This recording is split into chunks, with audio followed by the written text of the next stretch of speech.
Welcome to the Christian Sports Podcast. We have the man, the myth, the legend, the professor. Terry Powell. Hey, y'all. So he will be asking me some questions about, athletes, NBA, NFL. It's really all. All right, so without further ado, and I don't want you to feel any kind of nervous or whatever because we know that you love screen time. So my first question is, what do you believe is the purpose of this podcast? This is a real lightweight question. So what do you feel that people should get out of this podcast? The purpose of the podcast is for basically, some Christians to come onto a podcast with no cussing at all and to make them feel, seen. Because most Christians, they don't really like sports. So trying to make sure that my generation knows about how to be a Christian and more about sports. I love that answer. So, going to my next question, NFL, National Football League, right? Pigskin. Who are your top 3 legacy receivers of all time? Legacy, going all the way back to where TV didn't have color. Okay, top 3 receivers. So, number 3, I would have to say, This is a great question because there's a lot of wide receivers. You know what? Let me just do 1, 2, and then 3. Go ahead. Okay, so my top 1 wide receiver, legacy-wise, Randy Moss. Okay. Even though he did not have no Super Bowls, he's still by far some of the best wide receiver games that we've ever seen. Moss that. Exactly. All right. You got Mossed. And then, my number 2 wide receiver. I'm pretty sure y'all already know this.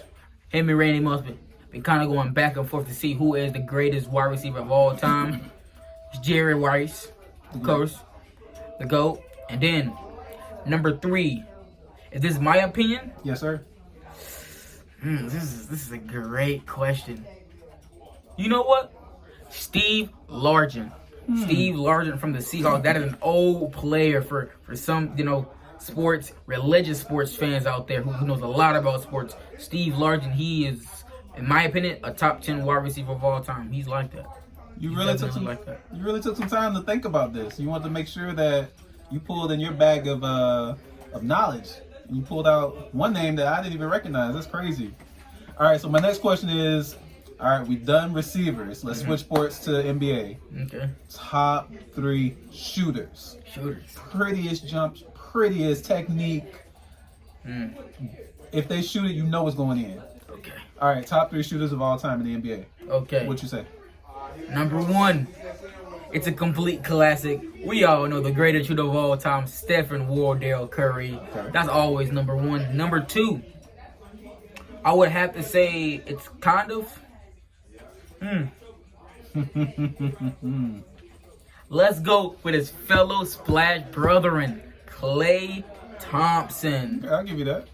Now, number 3, that is kind of a toss-up between Reggie Miller and Ray Allen.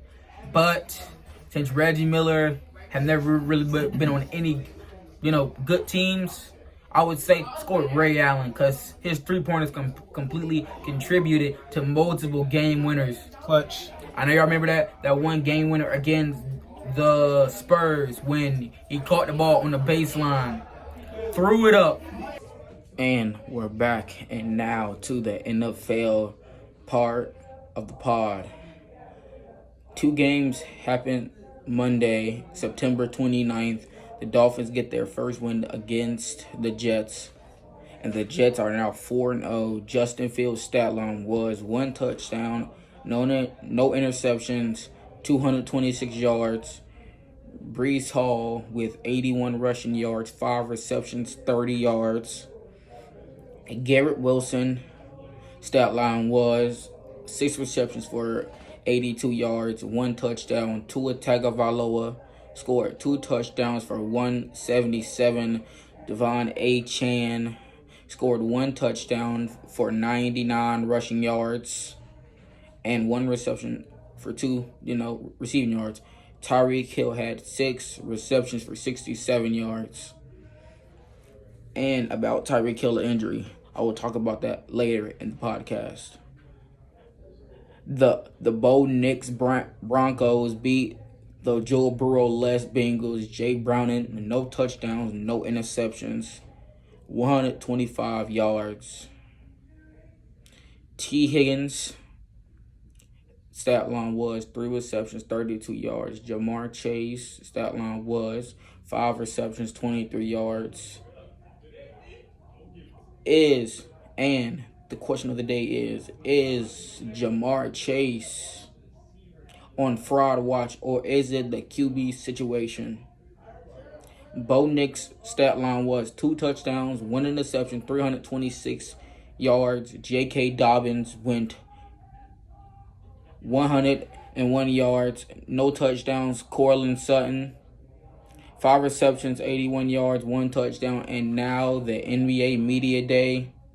And now going to the NBA part of the sports podcast, NBA Media Day. The main part of NBA Media Day was Zion Williamson is now skinny after losing about 40 pounds.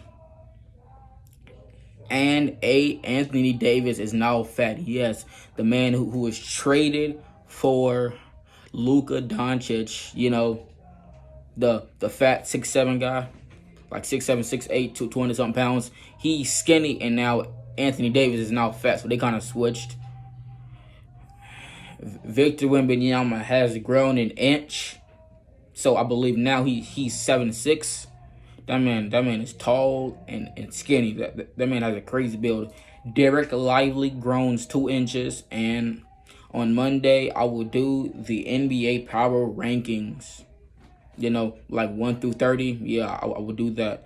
And now for the major injuries. Malik Neighbors with a torn ACL. Tyreek Hill with a dislocated knee. And Joe Alt with a high ankle sprain. Lamar Jackson with a hamstring strain. Roquan Smith, another hamstring injury, and Marlon Humphrey with the calf injury.